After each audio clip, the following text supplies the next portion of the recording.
We are ready to commence the operation. This will hurt a little.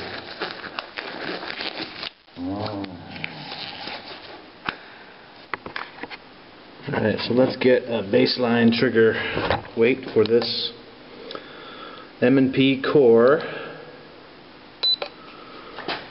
It's right in the middle of the trigger, hopefully.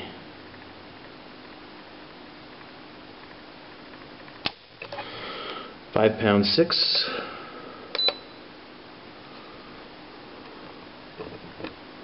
And I'm a moron. 7 pounds. Okay, here we go. £5.8. So 5.5 pounds, call it. So the end of the trigger is right at the 4-inch mark. So there is 1/4 of an inch. Let's see, no, 3/8 of an inch. 3/8 of an inch of pre-travel, at least. More like whatever the other one is, 7/16. Yeah, so call it 7/16 of travel. Then it breaks, and the full travel ends at the 4 9/16. So it's 9/16 of total travel with 7/16 of pre-travel. And the take-up is kind of weird. You can hear it, hopefully.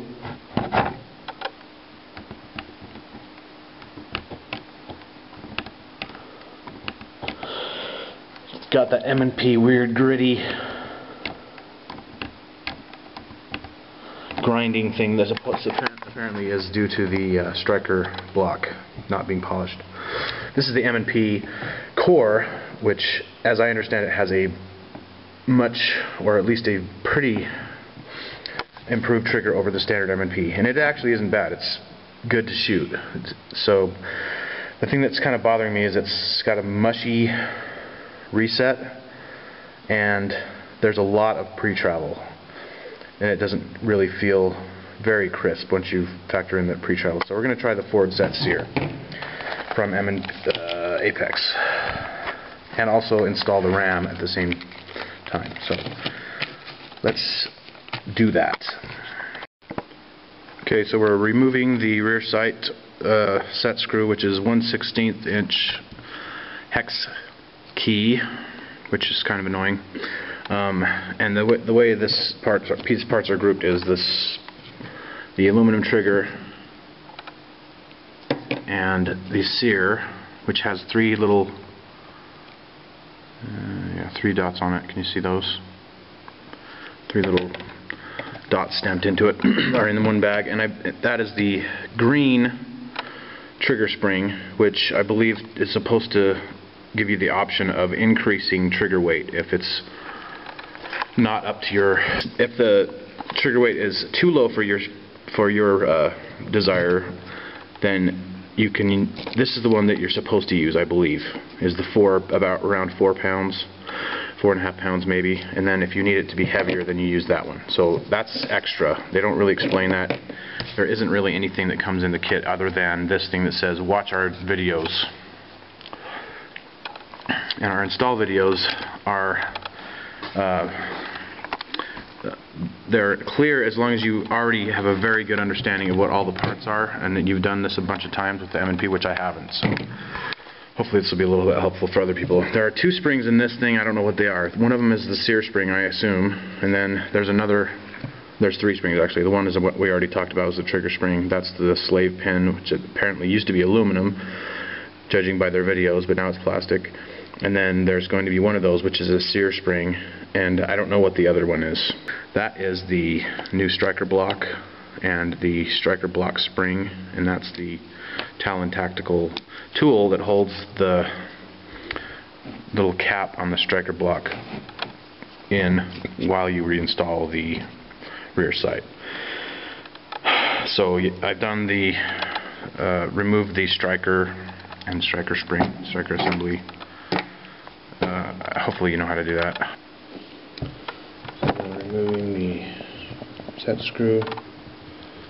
So I'm going to have to drift this side off because it's very, very stuck on there. So this may not happen. I have broken my two edges of my brass punch trying to get this side out, and it is not going anywhere. And I smashed my thumb. So I don't know what I'm going to do. I don't want to really use a steel punch on it if I don't have to, but this brass is just not doing it. Well, like on most of my projects, this thing is not going as I expected. It is ridiculously tight. There's no way that it's supposed to be this tight.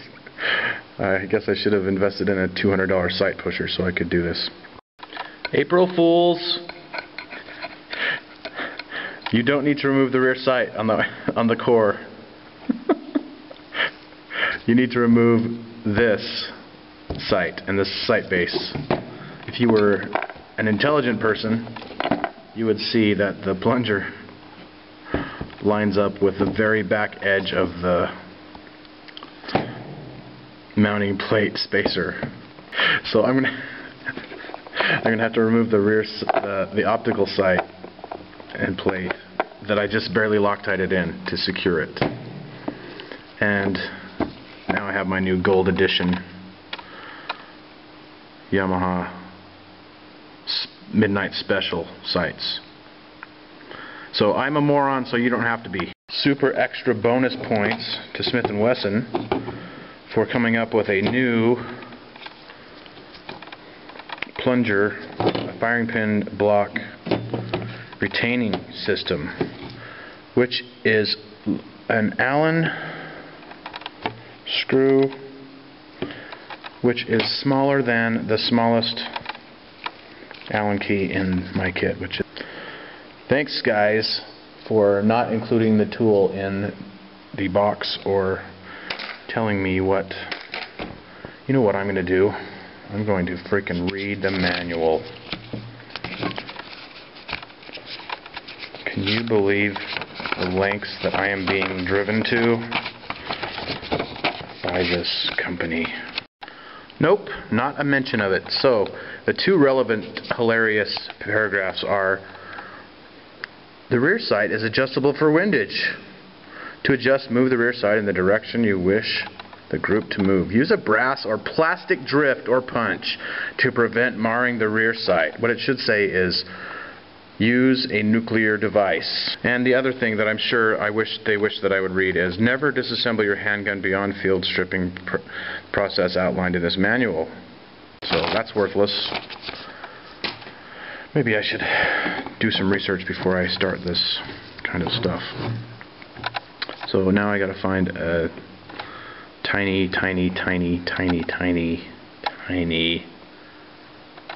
Allen. Maybe it's a Torx. Take a look. Right, so luckily I had this otherwise worthless, tiny, detailed, precision toolkit that had a T5 Torx bit, which is minuscule. I've also read, since I decided to read some instructions, that it's supposed to be a .050 Allen head key. So if you have a .050 Allen, use that. But if you don't, then I guess T5 Torx. But if you strip it out, it's your fault, not mine. So fair warning, use a .050 hex head bit if you can find one.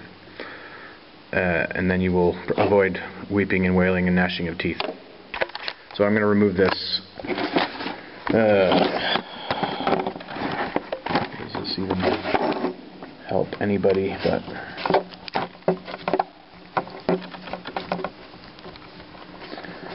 okay, so it's nice of them to say when you get the core, the manual mentions nothing about any of this. So that's the screw, that's the cover. It's got a little, I hope this works, it's got a little nipple on it for the spring, So that's the OEM spring, and that is the, where's my demo pick? OEM striker block plunger. So I'm going to clean that orifice out and put the Apex Tactical forward set Sear specific striker block. I also found out what the extra spring is for in the kit. It is for the RAM reset assist mechanism. If you have the RAM already installed, or if you're going to install it with the forward set Sear kit, there's a specific spring for the RAM that you need to replace the Apex RAM kit spring with this one, I guess. I don't know why, but I'm going to do it. So again, if you order this kit and you have an M&P Core, this thing is worthless and it will lead you down the wrong road. This tool is only useful for holding in the striker block cap on the standard M&P when you have to remove the rear sight. On the Core, you don't remove the rear sight like I did. You remove the plate that covers the mounting area for your optic. Then there's a 050 hex head or number 5 Torx screw that holds a cover in, and then that allows you to replace it with the your striker block and striker block. So that's the new striker block, and the new striker block spring, and the nipple isn't tight enough to lock onto the spring like the OEM one did, so it just slips in there. Just make sure it's where it's supposed to be, and then install using your third hand.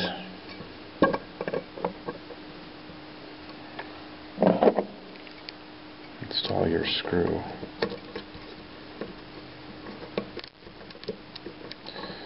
Yeah.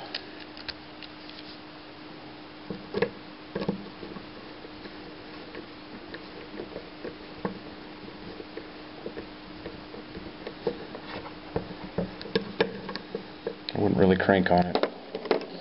And then just ensure that your striker sees something that's not going to scratch it. Striker is, oh, that's smooth and light, working correctly. Striker block. Okay, now we'll put the slide back together, the striker and the striker block assembly and whatever else this crap is. Obviously you have to push the striker block. Obviously to some people, not to me. Okay, so you probably already know how to do this, but you have to peel back this little, to get it back in or out, you have to peel back this white liner like this to take this pressure off of this back plate. And when you're putting it in, you have to push the striker block so that you can get the whole assembly in, then pull this back, slide the whole assembly in, and then put the plate back on. And then just make sure that the striker moves back under spring pressure and forward, and that you can also check firing pin protrusion. Alright, now it's time to get to the guts of the frame, and you begin by driving out this pin here. Well, actually, let's take this slide disassembly lever out first.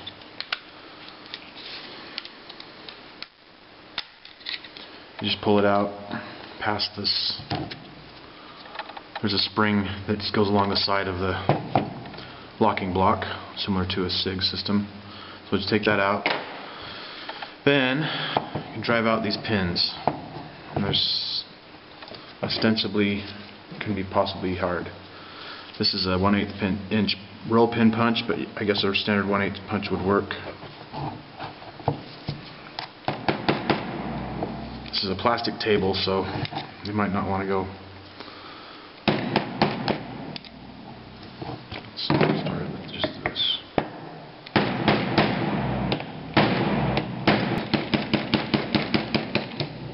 One. Just for fun, I'm going to keep those separate. I understand they're the same, but I always like to put pins and screws were back with the same way they went in. Okay. So that is the rear, that's the front. And then this trigger pin will only go out one way. And you might have to move the trigger around a little bit, up and down. There it goes. It's got a head on it. Take it out and put it back in one way. So that pin holds the trigger and the trigger return spring. There's a round end of it, and it also secures the locking block, and it also secures the slide stop. So once you have that out, alright, so this is, I just used a screwdriver to lever the sides of the rear rails out and kind of pulling up on the extractor until it clears. And then the extractor comes off. Clean that up.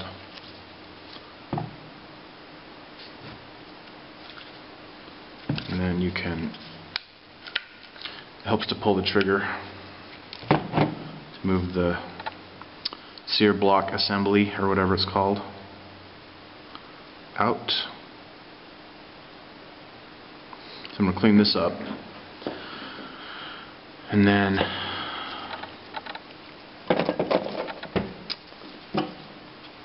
this pin here is the Sear pin right there.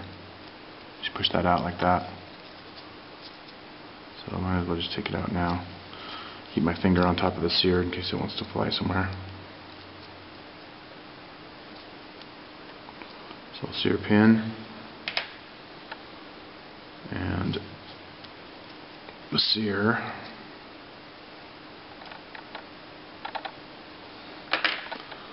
And there should be a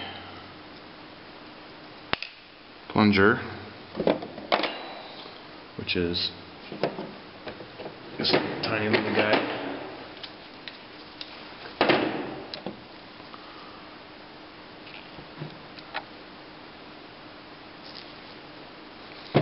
Sear plunger, and the plastic doohickey for the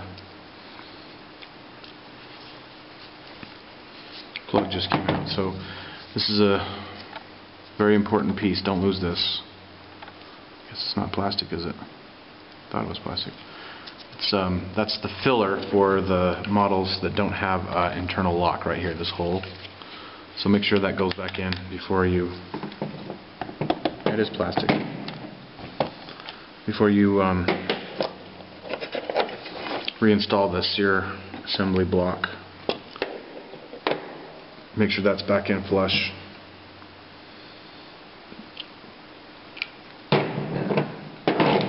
So, let's get the Sear spring out of here. That is this little dude.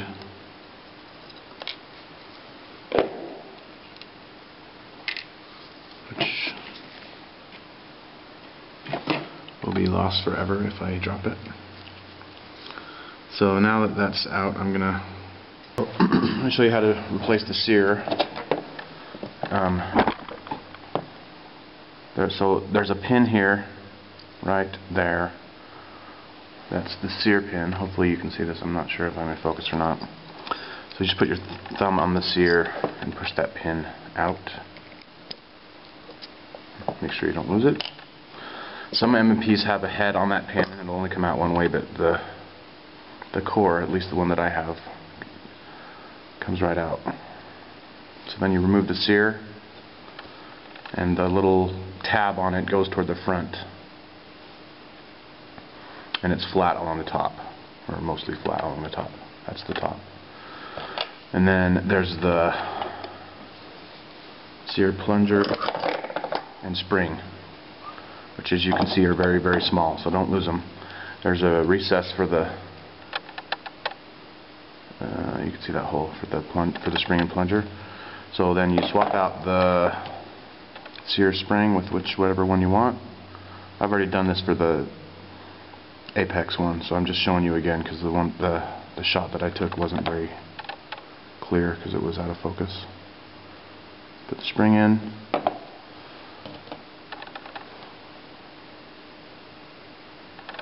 Put the plunger in, and then you just kind of have to manipulate it. Something suitable until the plunger goes down into the spring, like that.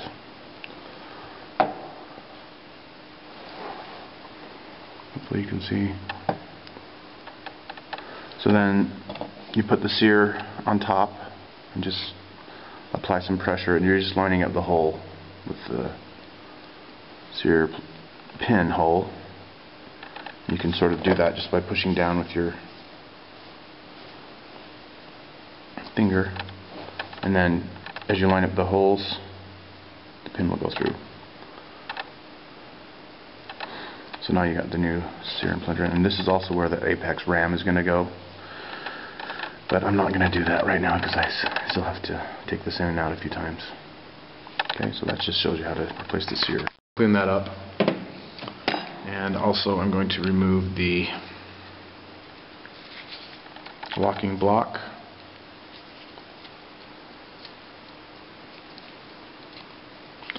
And make sure you don't lose this spring right here.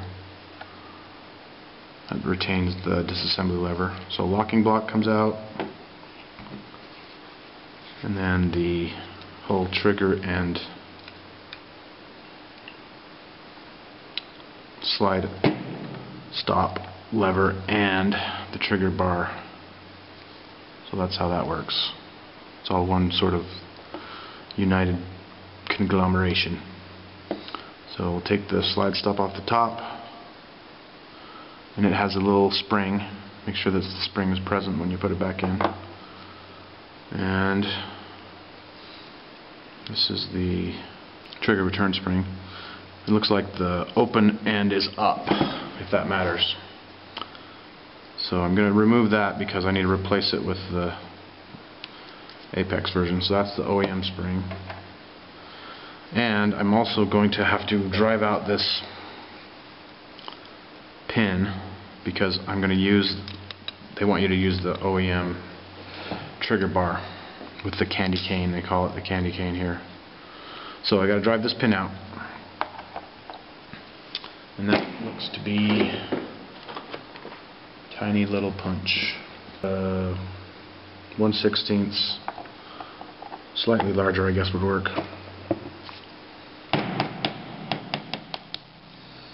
Okay, so now that's the OEM trigger that you may or may not want to save,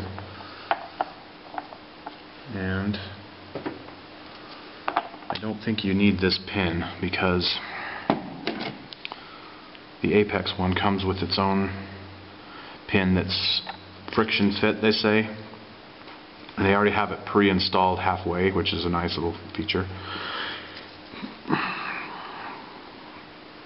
So it's already got some grease on it, looks like, which is good. So that's just going to go in there like that, and then we're going to drive the pin through the rest of the way. Alright, so we're all cleaned off. So we're going to drive this pin in the rest of the way through this trigger bar. And I hope that I can just get it through. It doesn't want to go. That's really tight. So I think I might need to get an anvil or something that's solid. This plastic table isn't giving me a lot of... So let me see if I can get that started on something harder. Well, I got it. That was kind of a pain. So that pin is extremely tight. So I make sure I had some oil on it, and I basically had to put it on a steel surface and use an 1/8 inch steel punch and whack on it probably, I don't know, 6 or 8 really hard whacks to even get it to budge. And then once it starts to move barely through the other side here, and you can still there's a little bit of clearance that you can wiggle this thing, the nose of the trigger bar with the hole in it, over the top of the pin and into, so that it will protrude into this hole slightly, and that'll kind of hold it in place while you drive it through the rest of the way. But man, that's not an easy thing to do. I was afraid I was going to break the dang thing, but got it through and it's flush, so we're done with that. Alright, so now we're going to put the trigger back in. So this is the new M&P at the apex trigger spring. Just loop the rear coil through the boss and hole on the OEM trigger bar, and then we're going to put the slide stop, line up the holes, and then lift up the bar so that the spring coil, hopefully you can see that, is lined up.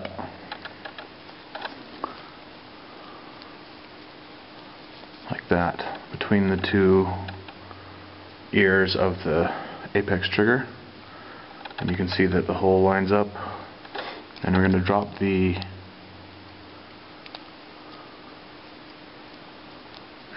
going to drop the slide stop on there, and then we're going to use this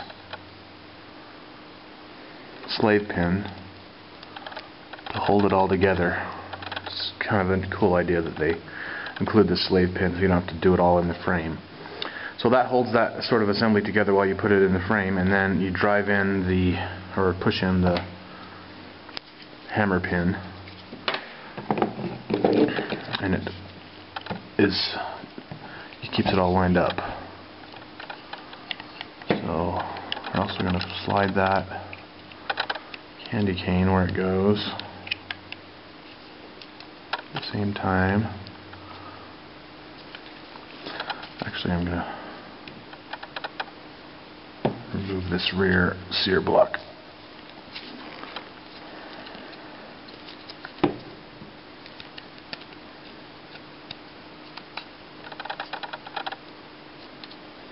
And put the front part in first,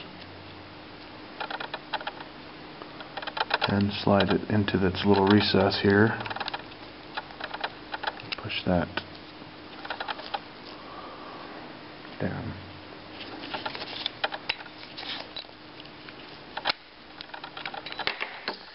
And drop the extractor and start over. Also remember that the locking block also needs to be installed here in that same hole.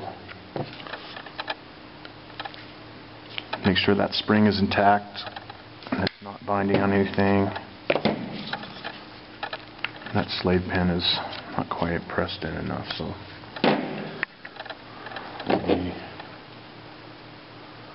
just pushing in the slave pin on this one side here.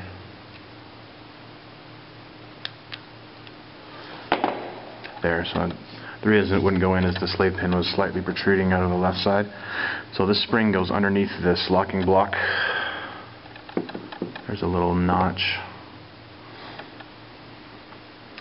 that the spring rests in, and you also have to be careful that this end of the spring doesn't pop out of its recess as it just did, so kind of push the tail back in so that there will be some tension on it when it's in here.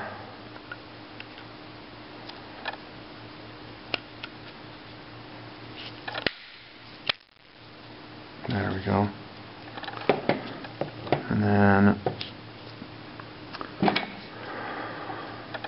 the trigger pin should just drive this slave pin out as it goes through, while the slave pin maintains everything in alignment. And it's that filler thing again.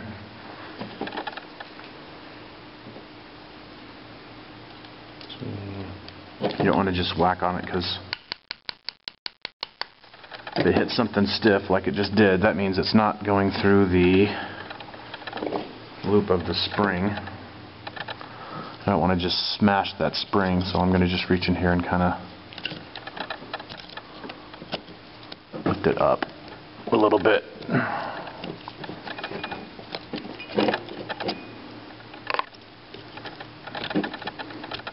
While pushing on the... Alright, so I basically used the bent needle nose pliers to stretch that spring back into place. I didn't take everything out, I just stretched the spring a little bit so that that end loop would line up with the space between the trigger, and then just push it through. There goes the slave pin. So now that's back in. Just make sure it's flush. And now we'll put the striker block back in and see how much adjusting we're going to have to do. Well, first of all, we're going to drive the front pin in. Let's do that. So that's the front one.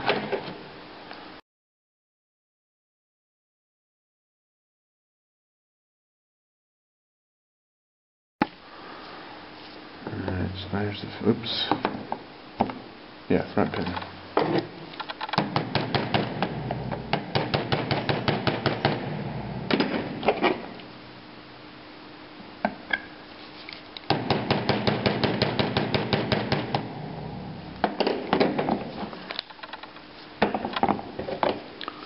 And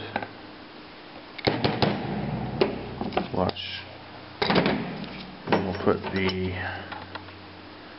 disassembly lever back in. You're going to have to kind of stretch it past this, or finagle it past the spring, and there's a flat spot on the back of this that should allow you to get it in there and then turn it to compress the spring. There we go. So you line up the flat spot with the spring, put it in like this, and then rotate it past the spring to compress it. And then just continue through the... Well, there's also another flat spot on the bottom part of the... There we go.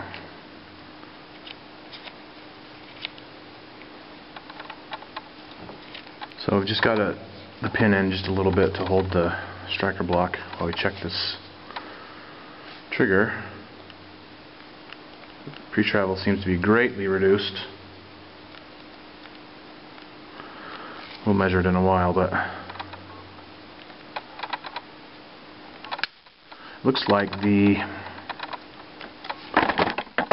Excuse me. That is resetting.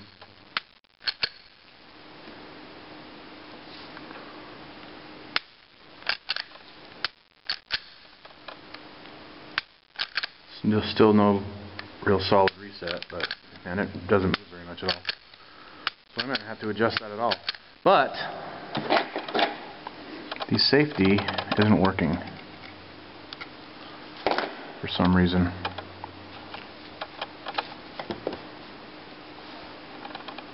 So I guess I'm going to have to call. Yeah, so in case any of you have the same problem, I'm going to have to call Apex, and I believe it's because the pre-travel surface of the trigger is... I'm going to have to remove some material here. I hope that's all it is, but as you can see, the safety lever is not extended. I mean, it is already compressed by the... as if the trigger had already been pulled slightly in the frame, but that's as far forward as it will go. It will not move forward more forward than that. And I assume that's because they've dialed out the pre-travel with this surface here. So I hope they don't want me to... I doubt they'll have me modify the frame, but they might tell me to have to take some area, some material off the front of this trigger here to allow it to come forward enough so that the safety can activate. It's really close. I can see the tab of it. I don't know if maybe you can see the tiniest little bit of...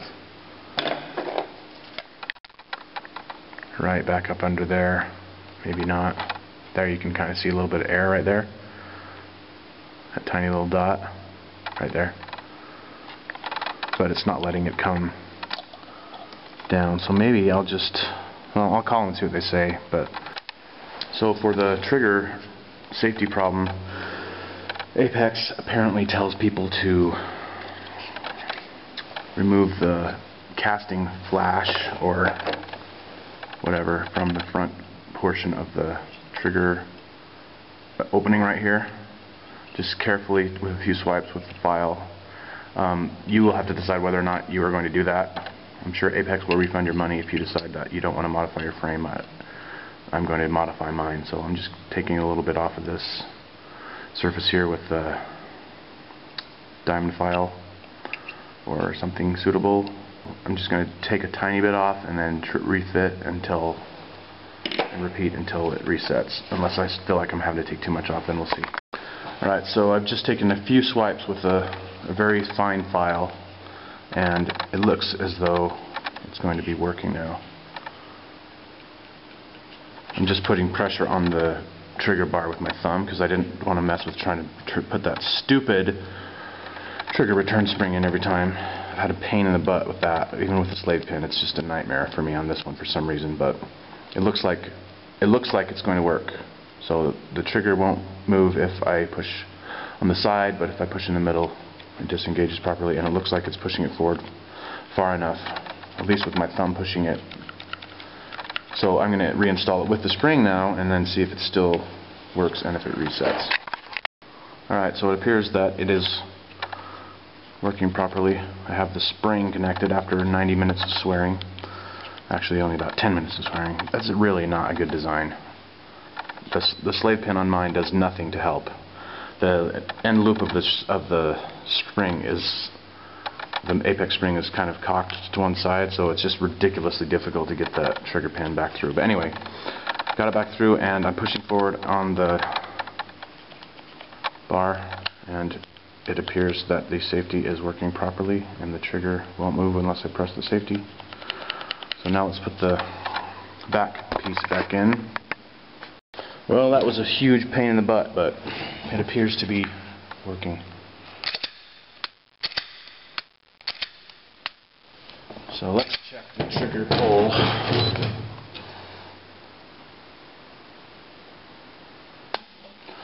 £4, 13 ounces. Which is heavier than I expected. 4 pounds. Oh, I gotta reset it, sorry.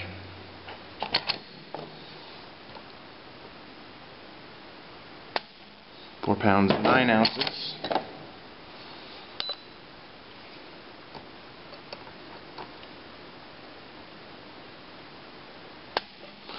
£4, 12 ounces.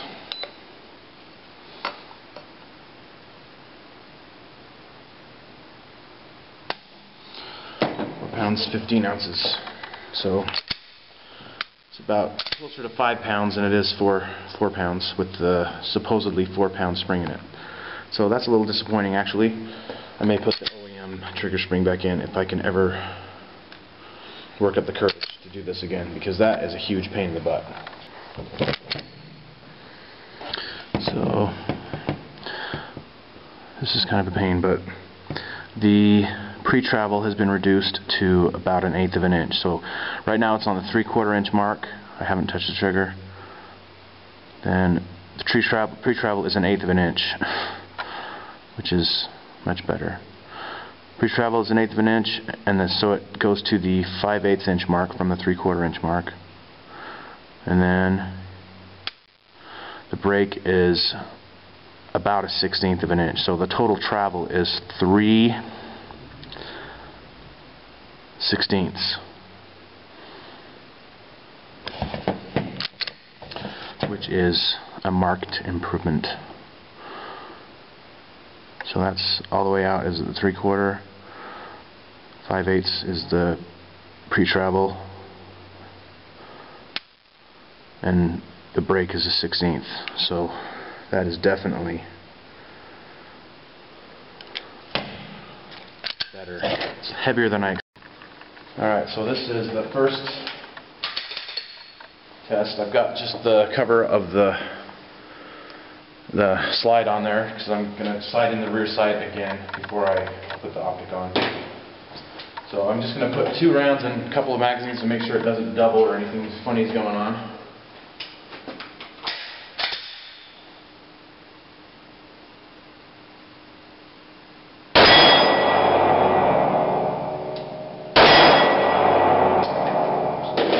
Okay, trigger is much better. Hold center on that right torso.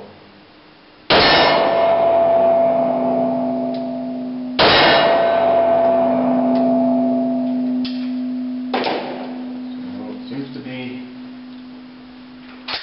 safe.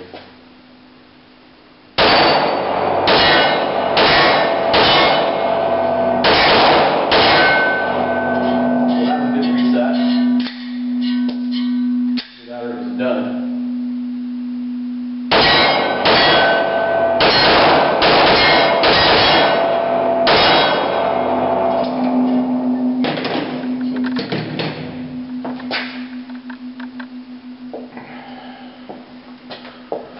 Looks like a good strike, so I'm going to blame that on the Tula primer. Let's try some factory. Okay, this is PNC. This is new sights and new ammo and new trigger, so don't give me any crap.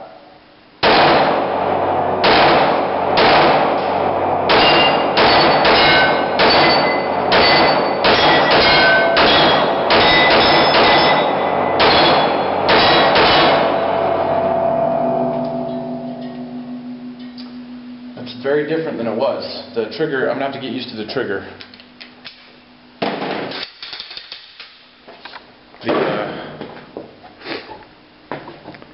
The trigger is very much different than it was. It used to have a huge amount of take up.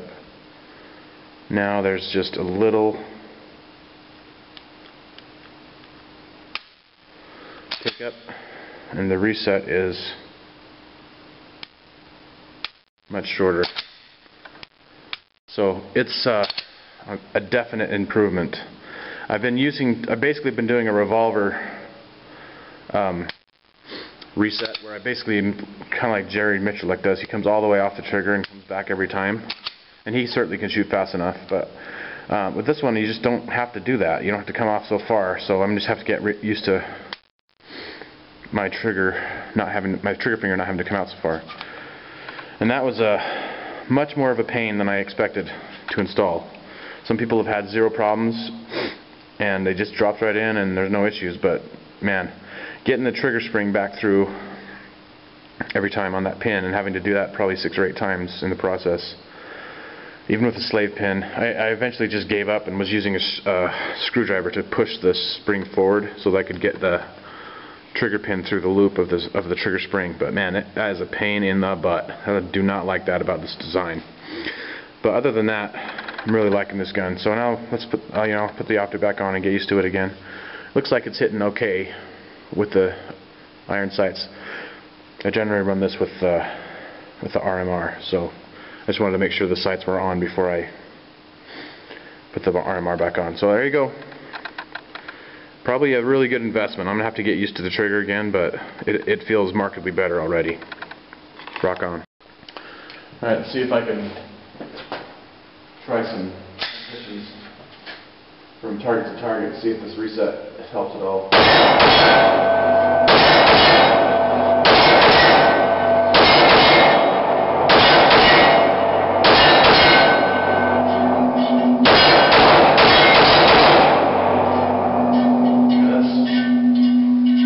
That's nice. I'm really going to have to do some more training and get used to it though.